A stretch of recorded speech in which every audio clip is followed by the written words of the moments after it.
नमस्कार, खबरदार में आपका स्वागत है। मैं हूं निशांत चतुर्वेदी। 42 दिन पहले अपनी अनौपचारिक चीन यात्रा के बाद आज पीएम मोदी एक बार फिर चीन पहुंचे हैं। पीएम मोदी 2 दिवसीय शंघाई सहयोग संगठन सम्मेलन में हिस्सा लेने के लिए चीन के शहर में हैं। एससीओ सम्मेलन में शामिल होने से पहले पीएम मोदी और चीन के राष्ट्रपति शी जिनपिंग के बीच द्विपक्षीय वार्ता हुई। बैठक से पहले दोनों नेताओं ने गर्मजोशी से हाथ मिलाया और फोटोग्राफरों को तस्वीर लेने का मौका दिया। पिछले करीब 1.5 महीने में दोनों नेताओं की दूसरी मुलाकात हुई। 1 घंटे चली बैठक के दौरान दोनों देशों के बीच आपसी सहयोग के कई पहलुओं पर चर्चा हुई। इस दौरान भारत और चीन के बीच ब्रह्मपुत्र नदी के हाइड्रोलॉजिकल डेटा का शेयरिंग करने और इसको जारी रखने को लेकर समझौता हुआ। आपको बता दें कि डोकलाम विवाद के बाद पिछले साल चीन ने ब्रह्मपुत्र नदी का जो डेटा है भारत के साथ शेयर नहीं किया था। इसके अलावा दोनों देशों के बीच अफगानिस्तान में इंफ्रास्ट्रक्चर डेवलपमेंट के प्रोजेक्ट्स में साथ काम करने की योजनाओं पर भी बातचीत हुई। भारतीय विदेश सचिव विजय गोखले ने कहा है कि बैठक के दौरान पीएम मोदी ने चीन के राष्ट्रपति शी जिनपिंग को अनौपचारिक बैठक के लिए अगले साल भारत आने का न्योता दिया, जिसे चीन ने स्वीकार कर लिया। शी जिनपिंग के अलावा पीएम मोदी एससीओ के सभी सदस्य देशों के नेताओं के साथ द्विपक्षीय वार्ता करेंगे, लेकिन भारत ने साफ किया है कि पाकिस्तान के साथ कोई आधिकारिक मुलाकात होगी ही नहीं। यह पहला मौका है जब भारत एससीओ सम्मेलन का पूर्ण सदस्य होने के नाते इसका हिस्सा बना। भारत को पिछले साल ही एससीओ में एंट्री मिली है। आपको बताते हैं कि शंघाई सहयोग संगठन यानी एससीओ है क्या। साल 1996 में रूस, चीन, कजाकिस्तान और किर्गिस्तान ने आपसी तालमेल और सहयोग बढ़ाने के लिए शंघाई 5 नाम से संगठन बनाया। जून 2001 में शंघाई 5 के साथ उज्बेकिस्तान के आने के बाद इस समूह को शंघाई सहयोग संगठन कहा गया। इस संगठन का उद्देश्य नस्लीय और धार्मिक चरमपंथ को निपटने के साथ आपस में व्यापार और निवेश को बढ़ाना है। साल 2005 में भारत, ईरान, मंगोलिया और पाकिस्तान ने एससीओ में पहली बार हिस्सा लिया। भारत ने 2014 में एससीओ की फुल मेंबरशिप के लिए आवेदन किया था। पिछले साल कजाकिस्तान में हुए एससीओ के शिखर सम्मेलन में भारत के साथ साथ पाकिस्तान को भी फुल मेंबरशिप मिली। अब आपको बताते हैं कि एससीओ के मंच से भारत को क्या क्या फायदे होने वाले हैं। एससीओ का सदस्य बनकर भारत अपने आप को एक क्षेत्रीय ताकत के तौर पर प्रोजेक्ट कर पाएगा। एससीओ से मंच से भारत को पाकिस्तान पर दबाव बनाने का एक और मौका मिल जाएगा। पाकिस्तान की आतंकी साजिशों को बेपर्दा कर सकेगा, यानी भारत को पाकिस्तान की करतूतों को सबूतों के साथ दुनिया के सामने उजागर करने के लिए एक बड़ा जरिया मिलेगा। अब जब भारत और पाकिस्तान एससीओ के सदस्य हैं तो भारत के आरोपों को अनसुना करना पाकिस्तान के लिए और ज्यादा मुश्किल हो जाएगा। इस बार एससीओ सम्मेलन का मुख्य टॉपिक क्षेत्रीय सुरक्षा और आतंकवाद है। इस लिहाज से पीएम मोदी के पास एससीओ सम्मेलन के मंच से पाकिस्तान के आतंकी चरित्र को दुनिया के सामने बेनकाब करने का भरपूर मौका है, जिसका इस्तेमाल वो रविवार को जरूर करेंगे। उमस भरी गर्मी और चिलचिलाती धूप से परेशान दिल्ली वालों ने आज अजूबा देखा। यह अजूबा दिखाया मौसम ने। हुआ यूं कि तेज धूप के बीच एकाएक दिल्ली में अंधेरा छा गया और तेज हवाओं के साथ जोरदार बारिश होने लगी। अंधेरा इतना घना था कि हाथ को हाथ न सूझे। लगा ही नहीं कि बजे है या शाम के 5 बजे हैं या रात के 10 बजे। जैसा अंधेरा हो गया उस वक्त हालात क्या थे आप खुद देखें।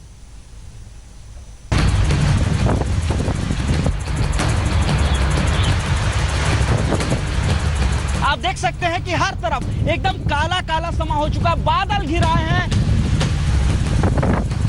हम मौजूद हैं सिविल लाइंस के इलाके में। 5 बजे का वक्त है और आप देख सकते हैं कि पूरी तरीके से अंधेरा जो है वो छा चुका है। चंद मिनट में ही दिल्ली का मौसम बदल गया। चंद मिनट में ही भरी दोपहरी गहरी शाम में तब्दील हो गई।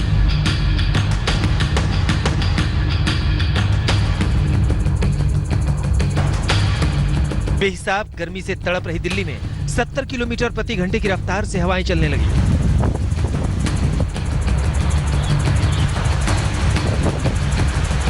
काले घने बादलों ने दिल्ली को अपनी आगोश में ले लिया। तूफानी हवाओं के साथ जमकर बरसे बादल।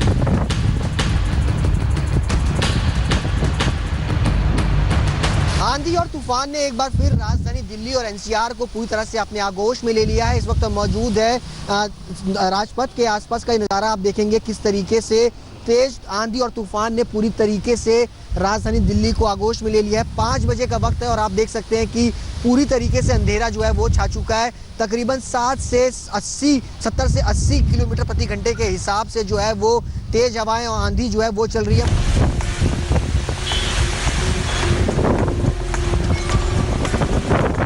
5 बजे के ये हालात हैं। आंखों को यकीन ना होगा कि 5 बजे इतना अंधेरा छा गया। राजपथ पर वाहनों की रफ्तार पर ब्रेक लग गया।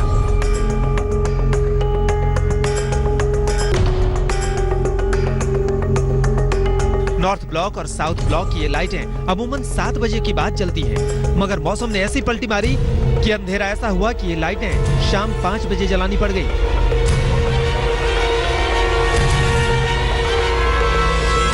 दिल्ली में इस वक्त वो तस्वीर देखने को मिल रही है जो अमूमन अंधेरा घिराने के बाद यानी शाम 7 बजे के बाद गर्मियों के दिनों में दिखती है। जी हाँ, सामने अगर देखें नॉर्थ और साउथ ब्लॉक की ये वो बत्तियां हैं जो अमूमन अगर बात करें तो 7 बजे के बाद जब सूर्यास्त हो जाता है तब जलती है, लेकिन दिन में इस वक्त ऐसा अंधेरा छाया है दिल्ली में कि इन बत्तियों को समय से पहले ही जलाना पड़ गया है।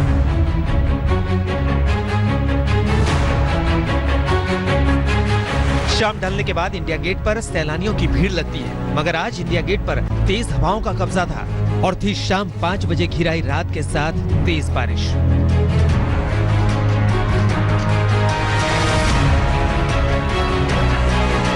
पूरा का पूरा आप नजारा मेरे पीछे देख सकते हैं। तेज धूल भरी आंधी यहाँ पर आई है और साथ ही बारिश की हल्की बूंदें यहाँ पर गिरने लगी हैं। लोग यहाँ पर घूमने आए हैं। आइए उन्हीं लोगों से बात करते हैं। कैसा लग रहा है? मौसम अचानक से पूरा बदल गया। मौसम अचानक से बदल गया, बहुत अच्छा लग रहा है मुझे तो।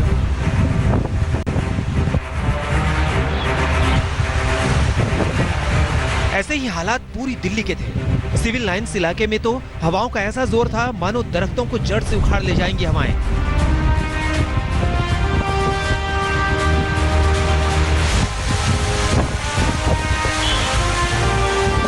दिल्ली एनसीआर में घनघोर बारिश और आंधी की शुरुआत हो चुकी है। इस वक्त हम मौजूद हैं सिविल लाइंस के इलाके में और जिस तरीके से तेज बारिश हो रही है आपको दिखाते हैं ये तस्वीर, क्योंकि तेज हवाएं आपसे कुछ देर पहले चल रही थी।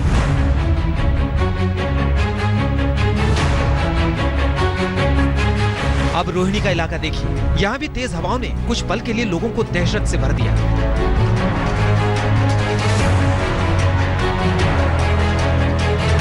दिल्ली एनसीआर का मौसम सुहाना हो गया है। दिल्ली में इस वक्त कई जगहों पर बारिश हो रही है। मैं रोहिणी में मौजूद हूँ, आप देखिए यहाँ का नज़ारा।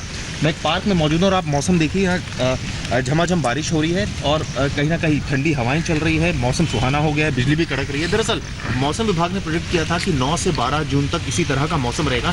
ठीक वैसा ही मौसम दिख रहा है। 5 बजे इस समय तकरीबन 5:30 बजे और आप देखिए ऐसा लग रहा है कि 7 बज गए, क्योंकि अंधेरा भी एकदम हुआ था। पहले आंधी चली थी, उसके बाद एक बारिश हुई थी।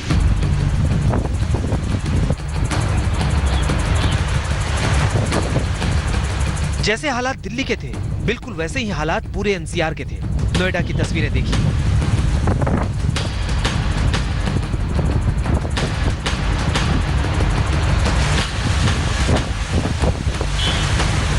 आप देख सकते हैं कि हर तरफ एकदम काला काला समा हो चुका, बादल घिराए हैं आसमान में और बहुत तेज हवाएं चलने लगी हैं। कई किलोमीटर प्रति घंटे की रफ्तार से ये हवाएं चल रही हैं। अचानक पूरी तरह से अंधेरा छा गया। पूरा जो गाड़ियां हैं वो लाइट जला करके चल रही हैं। आप देख सकते हैं कि हवा कितनी तेज चल रही है और अचानक ही बहुत तेज बारिश भी शुरू हो गई है। मौसम विभाग की माने तो ये पूर्व मानसून की बारिश है। अचानक मौसम में तेज बदलाव हुआ है और मौसम विभाग के मुताबिक शनिवार देर रात तक मौसम इसी तरीके से बना रहेगा। दिल्ली में मौसम ने जिस तरह का रुख अख्तियार किया है, मौसम विभाग ने पहले ही चेतावनी जारी की थी कि दिल्ली एनसीआर में 70 से 80 किलोमीटर प्रति घंटे की रफ्तार से हवाएं चल सकती हैं।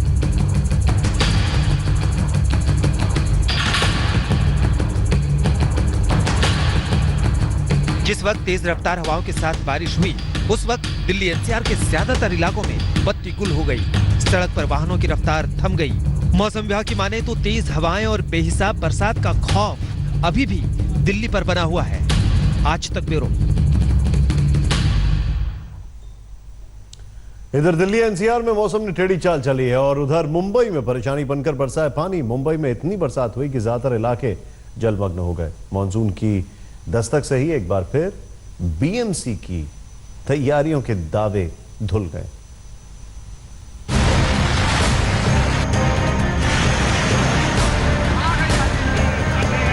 पानी पानी है महाराष्ट्र की राजधानी। देखिए पानी ही पानी नजर आ रहा है। लेकिन इससे पहले कि आप धोखा खा जाएं, हम आपको बता दें कि मुंबई में समंदर सड़क पर नहीं आया है, बल्कि आसमान से उतरी बारिश की बेहिसाब बूंदों ने ही सड़क को समंदर बना दिया है।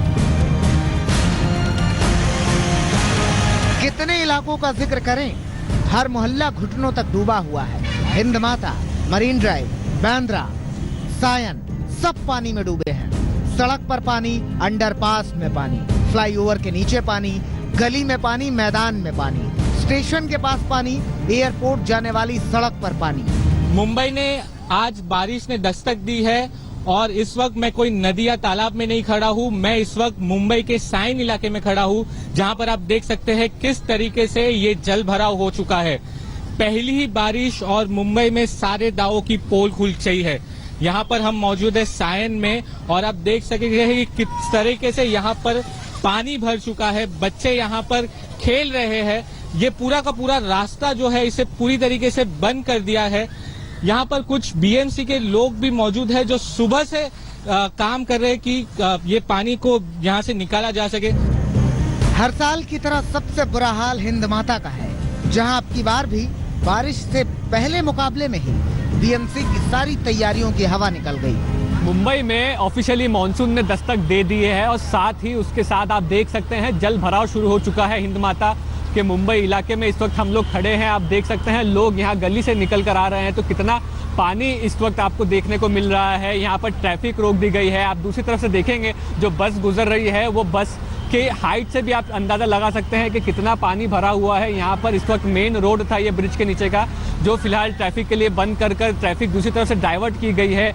मौसम विभाग की वार्निंग थी, तूफानी बारिश हो सकती है 2 से 3 दिन। आज वही लग रहा है कि जो तूफानी बारिश होने वाली थी उसका शुरुआत हो चुकी है मुंबई में सुबह। इस वक्त हम आपको ये रिपोर्ट दिखा रहे हैं, हिंद माता से ये रिपोर्ट दिखा रहे हैं। यहाँ पर आप चारों तरफ हमारे अगर देख पा रहे हैं विजुअल्स में, तो चारों तरफ आपको पानी भरा हुआ दिखेगा। मेन रोड का ये इलाका है। बीएमसी के लोग यहाँ पर मौजूद हैं, पानी निकालने की कोशिश कर रहे हैं। अभी तो मानसून ने दस्तक ही दी है और शुरुआती बारिश में ही मुंबई पानी पानी हो गई है। लेकिन इससे भी बड़ी परेशानी ये है कि अगले 2 दिनों तक हालात और खराब हो सकते हैं। मौसम विभाग ने सावधान किया है कि मछुआरे समंदर में न जाएं, लोग सतर्क रहें। मुंबई में आज मानसून पहुंच गया है। मुंबई, थाने, अहमदनगर, परभानी, यवतमाल, महाराष्ट्र एरिया में इसी जगह तक मानसून आगे बढ़ाया है। मुंबई में भारी वर्षा के लिए वार्निंग दिया है, फिशरमैन के लिए भी वार्निंग दिया है।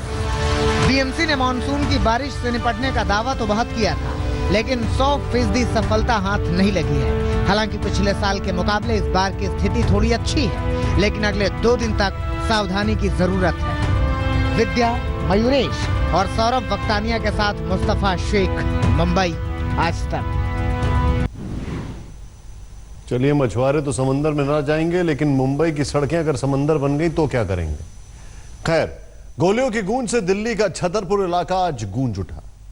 गोलियों की गूंज जब तक शांत हुई तब तक 4 कुख्यात बदमाश ढेर हो चुके थे। मारे गए बदमाशों में अपराध जगत का कुख्यात अपराधी राजेश भारती भी था। 12:30 बजे हुए इस एनकाउंटर की पूरी खबर आप देखें अब।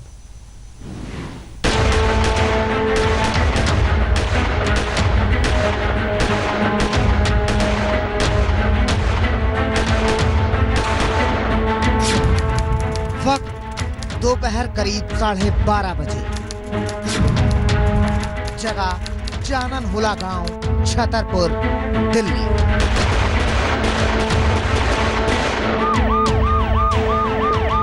यह इलाका गोलियों की तड़तड़ाहट से एकाएक गूंज उठा। बेहिसाब गोलियां बरस रही थी। आसपास के लोगों को कुछ नहीं समझ में आ रहा था कि एकाएक इतनी गोलियां कैसे चलने लगी। करीब 15 मिनट के बाद जब गोलियों की गूंज खत्म हुई तो दिल्ली पुलिस के 6 जवान जख्मी थे और एक बदमाश जिंदगी के लिए तड़प रहा था। लेकिन 4 बदमाशों को दिल्ली पुलिस ने मुर्दा कर दिया था। खून से लथपथ उनके शव जमीन पर पड़े थे। शूटआउट हुआ है बदमाशों के साथ में, जिसमें कुछ बदमाश मारे गए हैं और हमारे पुलिस वाले इंजर्ड हुए हैं। मारे गए बदमाशों में राजेश भारती था। राजेश भारती का जिगरी संजीव विद्रोही था। उमेश डॉन था। ये कोई मामूली बदमाश नहीं थे, ये क्रांति गैंग के बदमाश थे। वो क्रांति गैंग जो हरियाणा, दिल्ली और राजस्थान में अपने जुर्म को बढ़ाता जा रहा था। और इस गैंग का मुखिया था राजेश भारती।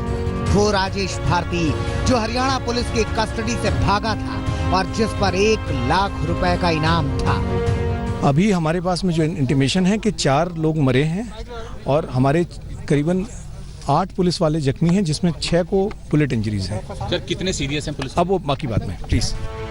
राजेश भारती ने पुलिस के नाक में दम कर रखा था, लेकिन चानन होला गांव की गली से गुजरते हुए राजेश भारती और उसके साथियों को इल्म तक न था कि जराइम की जागीरदारी जहन्नुम में जाने वाली है। खत्म होने वाली है उनकी दहशत, खत्म होने वाला है उनका खौफ। उन्हीं के सीने में दर्ज होनी है दिल्ली पुलिस के स्पेशल सेल के जवानों की गोलियां। दिल्ली पुलिस स्पेशल सेल की जबरदस्त मुठभेड़ हुई है। इस वक्त हम फतेहपुर बेरी इलाके में, और ये इलाका जो फार्म हाउस का इलाका है, आप देख पा रहे हैं यहाँ पर जो इनकाउंटर है यहाँ पर हुआ है और कुल 4 जो बदमाश हैं उनको यहाँ पर गोली लगी है, जिसमें 4 की मौत हो गई है। 5 बदमाशों को गोली लगी थी, जिसमें 4 की मौत हो गई है। पुलिस इन बदमाशों की तलाश में खाक छान रही थी। अचानक दिल्ली पुलिस के स्पेशल सेल की घंटी बजी। मुखबिर ने सूचना दी थी कि क्रांति गैंग का सरदार राजेश भारती अपने साथियों के साथ इन्हीं गलियों से गुजरने वाला है।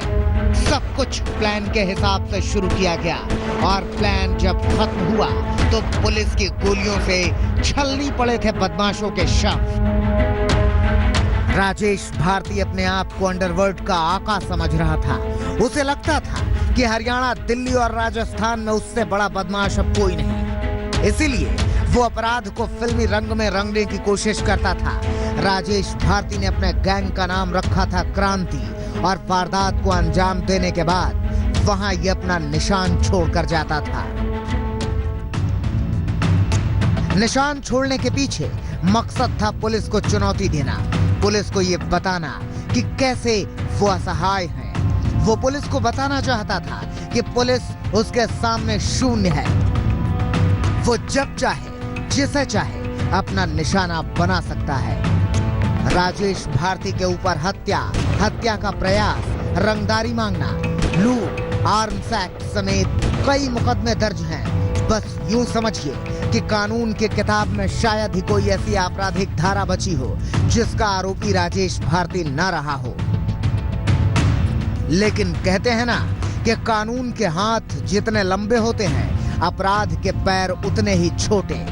वो कुछ दूर तक तो बच बचा कर रह सकता है, लेकिन एक न एक दिन अपराध का खात्मा निश्चित है। राजेश भारती अब गुजरा हुआ कल है, उसके मुकद्दर में बेमौत मर जाना ही लिखा था। अरविंद ओझा, दिल्ली, आज तक। राजेश भारती अपने आप को बहुत बड़ा डॉन समझता था। उसका एक ऑडियो आज तक के हाथ लगा है। जरा सुने राजेश भारती कैसे लोगों को धमकी देकर उगाही करता था। मैं बोल रहा हूँ राजेश भारती, सुना नाम? नहीं। हाँ, तो पहले तो ये बात है भाई कि कोई बात सुनना, फोन मत काटना, ठीक है? अच्छा। क्योंकि ये तेरे फायदे की बात है। अच्छा। नाम नहीं सुना है ना, तो ये जो बुक्की है, भूषण है, मुंशी है, जानता है ना उनको? कौन है? भूषण है, मुंशी है, बुक्की रहे, ये दिल्ली वाले बुक चलाते हैं जो तेरे वाला काम। मैं नहीं जानता भैया। नहीं जानता ना? नहीं। तो पता कर लिया, हमारा पता चल जाओगा। हम है जेल से भागे हुए सारे मोस्ट वांटेड, और रंगदारी के लिए तेरे पास फोन किया है, एक खोखा चाहिए। अच्छा, मैं तो काम छोड़े हुए कितना टाइम हो गया ये नहीं पता आपको? जब इतना ज्यादा बात पता है, ये नहीं पता काम छोड़े हुए कितना टाइम हो गया? काम छोड़ टाइम हो गया, फिर भी हमने पैसे चाहिए। हमारा क्रांति गैंग के नाम से ना गूगल पर सर्च करेगा, मिल भी जाओगा। राजेश कंडेला भारती के नाम से भी मिलेगा, और भी मिल जाओगा, क्रांति गैंग के नाम से भी मिलेगा। बेशक काम छोड़ दिया हो, जब तक जिंदगी है ना हम ना पीछा छोड़ा भाई, देने पड़ेंगे पैसे।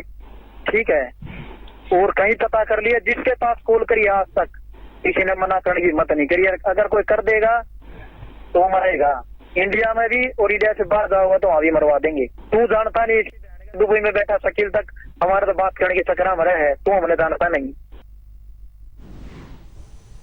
अपना इंट्रोडक्शन दे रहे हैं।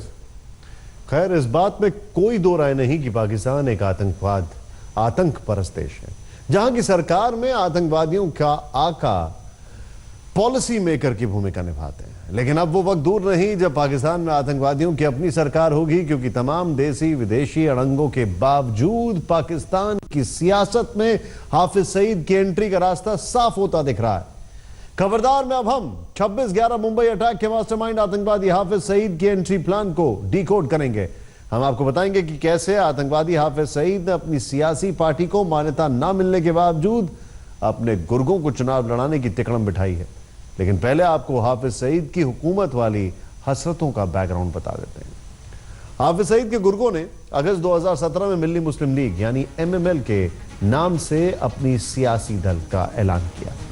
उस वक्त हाफिज सईद हाउस अरेस्ट था, लेकिन हाफिज सईद की सियासी हसरतों को पहला झटका तब लगा जब सितंबर 2017 में पाकिस्तान के चुनाव आयोग ने उसकी पार्टी को मान्यता देने से इनकार कर दिया। 24 नवंबर को हाउस अरेस्ट से रिहा होने कुछ दिन बाद दिसंबर में हाफिज सईद ने पाकिस्तान के आम चुनाव में अपनी पार्टी के उतरने का ऐलान किया। लेकिन हाफिज सईद को एक और झटका लगा जब अमेरिका ने अप्रैल 2018 में हाफिज सईद की पार्टी MML को आतंकवादी संगठन लश्कर तैयबा का मुखौटा घोषित किया। वो तो शुक्र है कि पाकिस्तान में अभी एक इतनी लाज शर्म बाकी है कि एक आतंकवादी और उसके आतंकवादी संगठन को चुनाव आयोग से मान्यता अभी तक तो नहीं मिली है। लेकिन हाफिज सईद ने इसका भी तोड़ निकाल लिया है। सवाल ये नहीं है कि हाफिज सईद नेता क्यों बनना चाहता है, सवाल ये है कि हाफिज सईद को नेता बनाने का ठेका किसने उठाया है। इस सवाल का जवाब आपको हमारी ये रिपोर्ट देगी, जिसमें बतौर मुख्य भूमिका पाकिस्तानी सेना का बड़ा रोल दिखाई देता है। इंशाअल्लाह सुन लो मेरी गुजारिश, जो काम मेरे नबी ने मदीने में बैठ के किया था, इंशाअल्लाह वही काम हमने पाकिस्तान में बैठ के किया। यहाँ अजीब व गरीब हुकूमतें हैं, ये अपने तिजोरियाँ भरने, करप्शन करने के लिए बड़ा कुछ कर रहे हैं। सारी दुनिया जानती है पाकिस्तान में हुकूमतें क्या करती हैं, पाकिस्तान में सियासतदान क्या करते हैं। ये रोते रहें, ये पीटते रहें, ये जो चाहते करते रहें, अल्लाह की मदद से आज तक खड़े रहे, अल्लाह की मदद आती रही। ये बड़े फैसले करना चाहते हैं। जून में ये जून शुरू हो गया ना, आज तक में इस जून में बहुत बड़ी मीटिंग हो रही है, बड़ी खुशियाँ मिल रही हैं। हाफिज सईद ने पाकिस्तान की पॉलिटिक्स में एंट्री के लिए मिल्ली मुस्लिम लीग बनाई, लेकिन उसे मान्यता नहीं मिली। उल्टे अमेरिका ने मिल्ली मुस्लिम लीग को आतंकी संगठन घोषित कर दिया। लेकिन आतंकवादियों का तो काम ही होता है घुसपैठ करना। हाफिज सईद ने भी चोर दरवाजे से भेष बदलकर पाकिस्तान की सियासत में घुसपैठ का प्लान तैयार कर लिया। पाकिस्तान पर राज करने की चाहत वाले बैठे हाफिज सईद ने सियासत में एंट्री का जो प्लान तैयार किया है, उसके मुताबिक पाकिस्तान में 25 जुलाई को होने वाले आम चुनाव में आतंकवादी हाफिज सईद हिस्सा नहीं लेगा, लेकिन हाफिज सईद के 200 गुर्गे चुनाव में बतौर उम्मीदवार पर्चा दाखिल करेंगे। लेकिन ट्विस्ट ये है कि हाफिज सईद की आतंकी फौज अपनी राजनीतिक पार्टी मिल्ली मुस्लिम लीग यानी MML के बैनर तले चुनाव नहीं लड़ेंगे, बल्कि पाकिस्तान के एक गुमनाम से राजनीतिक दल अल्लाह अकबर तहरीक यानी AAT से उम्मीदवारी दाखिल करेंगे। ऐसा इसलिए क्योंकि AAT पाकिस्तान के चुनाव आयोग से रजिस्टर्ड राजनीतिक दल है। सियासी भाषा में कहें तो हाफिज सईद ने AAT के साथ गठबंधन किया है, जिसके तहत पाकिस्तान के आम चुनाव में 342 में से 200 सीटों पर हाफिज सईद के उम्मीदवार और बाकी सीटों पर AAT अपने उम्मीदवार उतारेगी। आने वाले दिनों में जब पाकिस्तान में अब गवर्नमेंट बनाई जाएगी, उस गवर्नमेंट में ना सिर्फ प्रोविंशियल लेवल पे बल्कि फेडरल लेवल के ऊपर पे भी MPAs और MNAs यानी कि मेंबर प्रोविंशियल असेंबली और मेंबर नेशनल असेंबली में मिल्ली मुस्लिम लीग और जमात उद दावा का नाम और उनके कैंडिडेट्स, उनके चेहरे पार्लियामेंट के अंदर नजर आएंगे। और आने वाले दिनों में ये भी देखा जा सकता है कि शायद जहां वो पार्लियामेंट तक पहुंचेंगे वहां शायद वो फेडरल मिनिस्ट्रीज के अंदर भी और एज अ मिनिस्टर या सिटिंग मिनिस्टर या केयर टेकर मिनिस्टर या डिप्टी मिनिस्टर्स की पोस्ट के ऊपर भी शायद आने वाले दिनों में नजर आए, जो कि एक एंटी इंडिया पोजीशन जो हमेशा जमात उद दावा ने ली है रोडों के ऊपर, सड़कों के ऊपर पाकिस्तान के, अब उसकी आवाज पार्लियामेंट के ऐवानों में भी गूंजा करेगी। हाफिज सईद खुद चुनाव भले ही ना लड़ रहा हो, लेकिन अपने सबसे भरोसेमंद गुर्गों को चुनाव मैदान में लड़ने के लिए उतार रहा है। यानी जिस पाकिस्तान की सरकार को अब तक हाफिज सईद जैसे आतंकवादी अपनी उंगलियों पर नचाते आए हैं, अब वो पाकिस्तान आतंकवादियों की मुट्ठी में आने वाला है। ये सिर्फ पाकिस्तान में ही हो सकता है और पाकिस्तानी सेना के चाहे बिना तो बिल्कुल नहीं हो सकता। इसकी चर्चाएं पाकिस्तानी मीडिया में बेहद आम हो चुकी है। जिस तरह इस बात पर कोई शक नहीं कि आतंकवादी हाफिज सईद का रुतबा पाकिस्तान में किसी वीआईपी से कम नहीं, उसी तरह इस बात में भी कोई दो राय नहीं है कि पाकिस्तान में सरकार उसी की चलती है जिसके सिर पर पाकिस्तानी सेना का हाथ होता है। और अब की बार पाकिस्तानी सेना का हाथ हाफिज सईद के साथ है, जिसके लिए हाफिज सईद उनका शुक्रगुजार है। सोचिए, जब पाकिस्तान की सेना ही आतंकवादियों के आका हाफिज सईद की मुख्य राजनीतिक सलाहकार की भूमिका निभा रही है, तो हाफिज सईद को पाकिस्तान की सियासत में एंट्री से कौन रोक सकता है?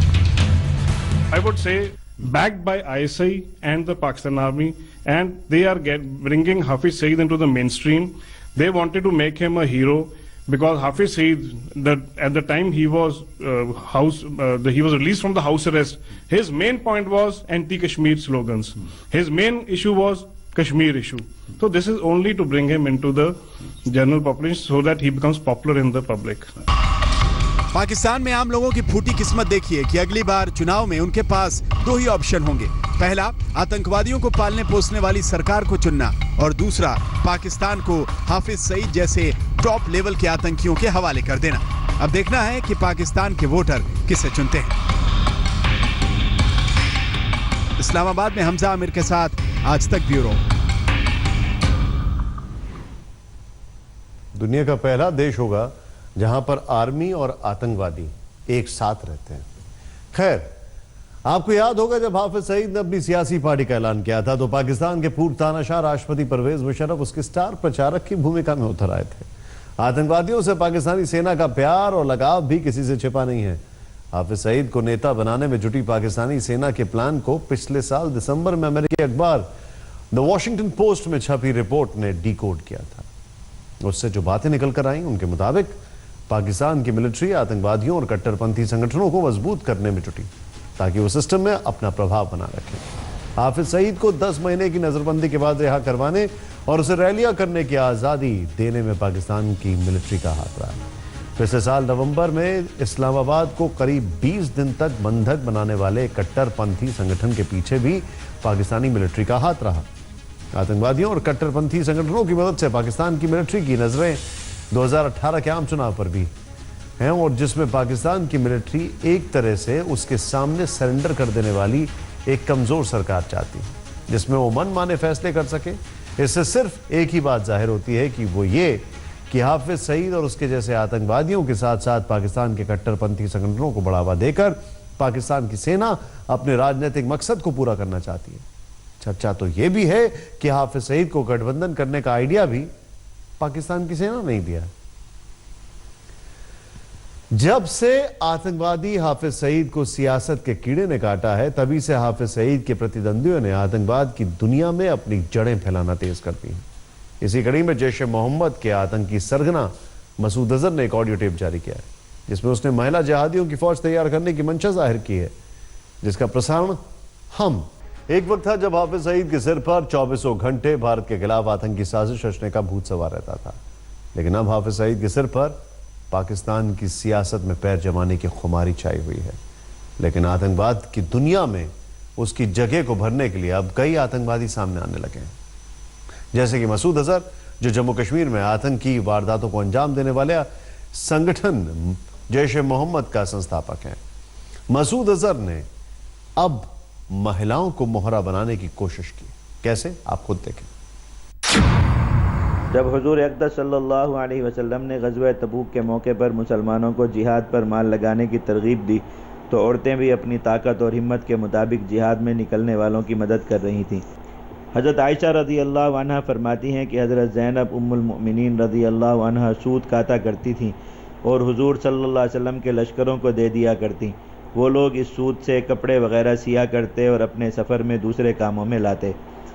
शुक्र अदा करो मुजाहिदो, खुशियाँ मनाओ मुजाहिदो, अल्लाह ताला ने तुम्हारी ये शान बनाई है कि उम्मुल मुमिनीन सैयदा ज़ैनब बिन्त जहश, जिनका ख़ास तज़किरा कुरान मजीद में मौजूद है और जिनका निकाह खुद अल्लाह ताला ने हुज़ूर अक़दस सल्लल्लाहु अलैहि वसल्लम से पढ़ाया, वो मुजाहिदीन के लिए सूत कात रही हैं।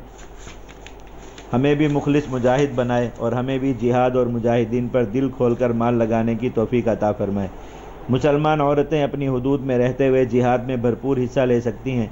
उनके लिए कोई ममानत या महरूमी नहीं है। सिर्फ़ लड़ाई के लिए मैदान में जाने की आम इजाज़त नहीं है, बाकी जिहाद के बहुत से काम वो कर सकती हैं और इन्हें करने भी चाहिए। हज़रत शाबी रहमतुल्लाह अलैह फरमाते हैं कि एक औरत ने जंग उहद के दिन अपने बेटे को एक तलवार दी जिसे वो उठा नहीं सकता था, तो उस औरत ने चमड़े के तस्मे से वो तलवार उसके बाजू के साथ मजबूत बांध दी। फिर उसे लेकर हुजूर सल्लल्लाहु अलैहि वसल्लम की खिदमत में हाजिर होकर अर्ज़ किया, या रसूल अल्लाह, मेरा ये बेटा आपकी तरफ से लड़ाई करेगा। ज्यादा खबरों के लिए लॉग इन करें आजतक.in पर और डाउनलोड करें आज तक ऐप। वक्त एक ब्रेक का, आप देखते रहिए आज तक। लेटेस्ट खबरों के लिए यूं ही देखते रहिए आज तक और इस वीडियो के पसंद आने पर लाइक, शेयर और सब्सक्राइब करना ना भूलें।